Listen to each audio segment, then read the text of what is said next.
வணக்கம். இது தமிழ் சமையல் மதுரை டு கோவை. கொங்கு நாட்டு ஸ்பெஷல் தொய்யக்கீரை கடையல் எப்படி செய்யறதுன்னு பார்க்கலாம். இது வந்து தொய்யக்கீரை. நைட்டு நாங்கள் கிராமத்துக்கு போயிருந்தோம். அவங்க தோட்டத்துல இருந்து பறிச்சுட்டு வந்தோம். இதுக்கு தனியாக விதையெல்லாம் போட மாட்டாங்க. இது களை மாதிரி வளரும். ஆனால் இது ரொம்ப சத்தானது, ரொம்ப டேஸ்ட்டாக இருக்கும் செஞ்சால். பண்ணைக்கீரை, தொய்யக்கீரை எல்லாமே ஒரே மாதிரி தான் செய்யணும். இன்னைக்கு தொய்யக்கீரை எப்படி செய்யலான்னு பார்க்கலாம். இந்த நுனி இலையை மட்டும் இப்படி கிண்டிக்கணும். இதை இப்படி கிள்ளி பூவெல்லாம் போடக்கூடாது. பூ போடக்கூடாது. வெறும் இலையை மட்டும் இப்படி எடுக்கணும். இதை வீசிடணும்.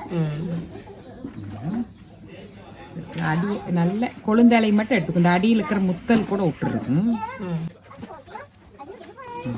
இப்படி இந்த காம்பு கூட வேண்டாம். இது முத்தாமல் இருந்தால் பிஞ்சா அப்படியே காம்போட போடலாம். முத்தி கொஞ்சம் ஓரளவுக்கு, ரொம்ப முத்தவும் இல்லை, ரொம்ப இலசும் இல்லை.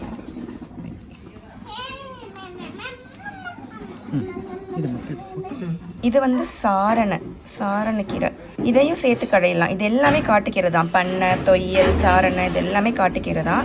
ஆனால் இந்த சாரணை தனியாக கடைஞ்சா வலுவலுன்னு இருக்கும். அதனால இந்த பண்ணை தொய்யலோட சேர்த்து கொஞ்சம் சாரணையும் சேர்த்து கடைவாங்க. இதுலையும் இலையை மட்டும் கிள்ளிக்கலாம். இலையெல்லாம் கிள்ளி எடுத்தாச்சு.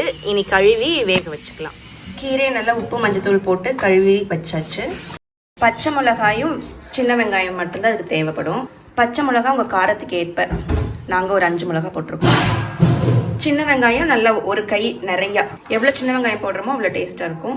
ரொம்ப சின்ன வெங்காயம் வந்தால் அப்படியே போட்டுடலாம். இது கொஞ்சம் பெருசாக இருக்கிறதுனால இதை நறுக்கி போட்டுக்கலாம். அதில் கீரை வேக வைக்கிறதுக்கு தண்ணி ஊற்றிக்கணும். நிறைய தண்ணி ஊற்றி வேக வச்சுட்டு வடிக்கணும். காட்டுக்கீரை மட்டும் வடிச்சு தான் செய்யணும். சிறுகீரைக்கு வடிக்க தேவையில்லை. சிறுகீரைக்கு வடிச்சும் செய்யலாம், வடிக்காம ரெண்டு மாதிரியும் செய்யலாம். ஆனால் இப்பெல்லாம் சிறுகீரைக்கு நம்ம வடிக்கிறது இல்லை. நம்ம வடிக்கிறது இல்லை. இளங்கீரையா தான் வடிக்கவே தேவையில்லை. இது வந்து காட்டுல பொறிச்சிட்டு வந்ததுனால தொய்யல் பண்ணையெல்லாம் வடிக்கணும். இப்படி போட்டுடலாமா? தண்ணியோட போட்டுறணும். இப்படி கொதிக்கட்டும். தண்ணி அடுத்து கொதிக்கணும். தண்ணி கொதிக்கும் போது கீரை போடணும். தண்ணி நல்லா கொதிச்சிருச்சுங்களா? இப்போ கீரையை போட்டுடலாமா? மெதுவா அப்படியே போடணும்.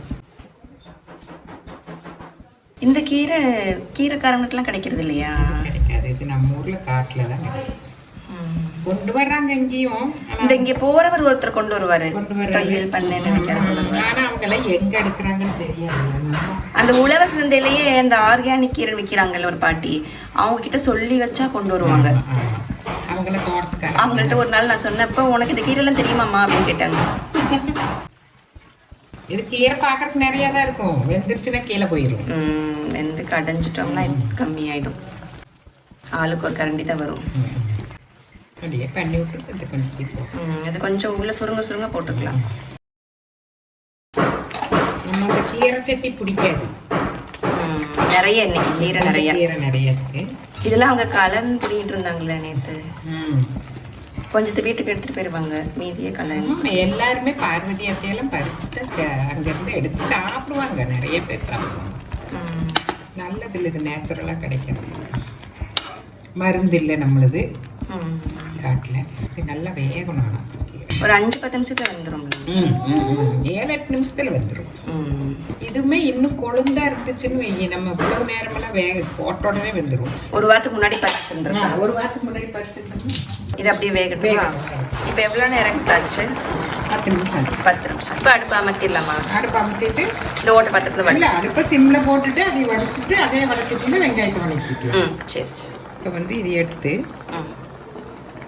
தள்ளிக்கலாம். ஊற்றி ஓட்ட பாத்திரத்துலேயே ஊற்றிடலாம்.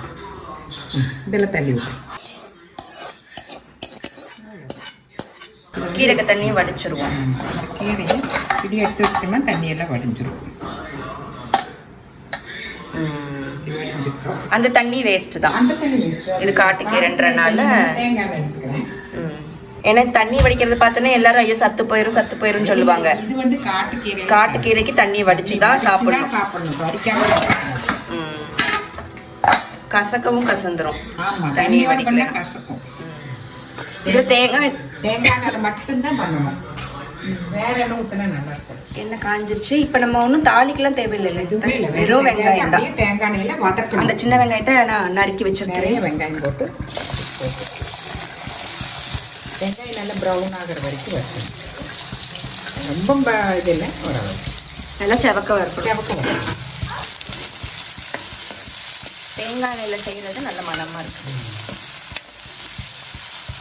கீரை, பச்சை மிளகா, வெங்காயம், அவ்வளோதான். தேங்காய் எண்ணெய் வாசம், உப்பு காரம். இதுதான் போடணும். அந்த பச்சை மிளகா காரமே சரியா போடும். இதுக்கெல்லாம் நாங்கெல்லாம் நிறைய பச்சை மிளகா போட்டு சாப்பிடுவோம். குழந்தைங்க கம்மியாக போட்டுருக்கிறேன். 5 கம்மியா? 5 கம்மி. நாங்கள் 7 8 போடுவோம். நல்லா சுருக்குன்னு இருக்கும் கரைஞ்சா. வெங்காயம் வதங்கட்டும். ஒரு அளவுக்கு வெங்காயம் சவந்து வதங்கிறது ஆஃப் பண்ணிடணும். ரொம்ப கருக்கிடக்கூடாது, நல்லா செவக்க வறுத்துடணும். இவ்வளோதான். ரொம்ப இருந்தால் நறுக்கு நறுக்குங்க. இது வதக்கி ஆஃப் பண்ணிடணும்.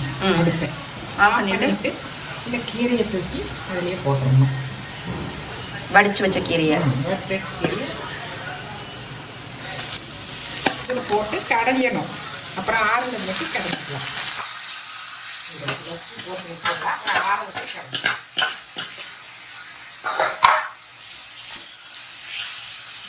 அடுப்பை மாற்றியாச்சு. உப்பு போடணும். அவ்வளோதான். இது ஆரம்பிச்சா கடைஞ்சிக்க வேண்டியது. அப்படியே ஆற விட்டுறலாம். நல்லா ஆறிடுச்சு. ஆறிடுச்சு. நம்ம வந்து கீழே உட்காந்து மத்துல வச்சு கடையணும் நார்மலா.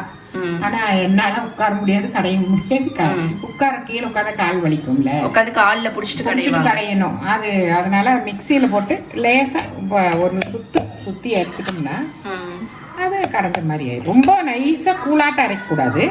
கொஞ்சம் சும்மா ஒரு பல்ஸ் போட்டு எடுத்தோம்னா 2 தடவை எடுத்தோம்னா. ஊர்ல கடைவாங்க. ஊர்ல எல்லாம் உட்காந்து ராசாத்தி அம்மா கடைஞ்சாங்கல்ல, அந்த மாதிரி போட்டு மிக்சியில் போட்டு ஒரு சுற்றிடலாம். அப்புறம் லேசாக அப்படி விட்டு விட்டு எடுத்துடணும். சும்மா பல்ஸ் பண்ணி அவ்வளோதான். அவ்வளோதான். ரொம்ப மத்தில் கடையிற அளவுக்கு வந்துடும். இதில் பண்ணி அவ்வளோதான். பல்ஸ் மோட்ல எடுத்த மாதிரி. பல்ஸ் மோட்ல எடுத்துடணும். ரொம்ப கூலாட்ட கடைஞ்சாலும் நல்லா இருக்காது. கொட்டி வச்சிடலாமா? ஒரு கிண்ணத்தில் வச்சு ஒரே சுத்துல பார்த்தியா நல்லா வெந்துருச்சுன்னா கீரை. அவ்வளோ கீரை இருந்துச்சு, கொஞ்சம் தான் வந்துருக்குது. மிக்ஸி லேசாக அலசி ஊற்றிக்கலாம் தண்ணி. அப்போ கொஞ்சம் சாப்பிட்டு பிசைறதுக்கு வரும். அவ்வளோதான். இதுக்கு நெய் போட்டு சாப்பிட்டா சூப்பராக இருக்கும். நெய்யில் தேங்காய் எண்ணெய் ஏதோ ஒன்று போட்டு சாப்பிடலாம். அவ்வளோதான். சூடாக சாப்பாடு வச்சு இந்த தொய்யக்கீரை கடையில் போட்டு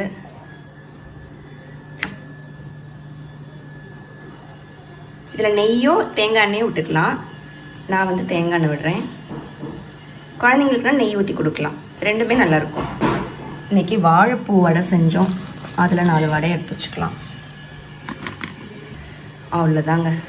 இதை பிசைஞ்சு சாப்பிட்டு பார்த்தா அவ்வளோ டேஸ்ட்டாக இருக்கும். இதை செஞ்சு சாப்பிட்டு பார்த்துட்டு எப்படி இருந்ததுன்னு கமெண்ட்டில் சொல்லுங்கள். சத்தான உணவு சமைக்க சப்ஸ்கிரைப் பண்ணுங்கள். தமிழ் சமையல் மதுரை டு கோவை. அன்புடன் ஷியாமலா சத்யசீலன். நன்றி.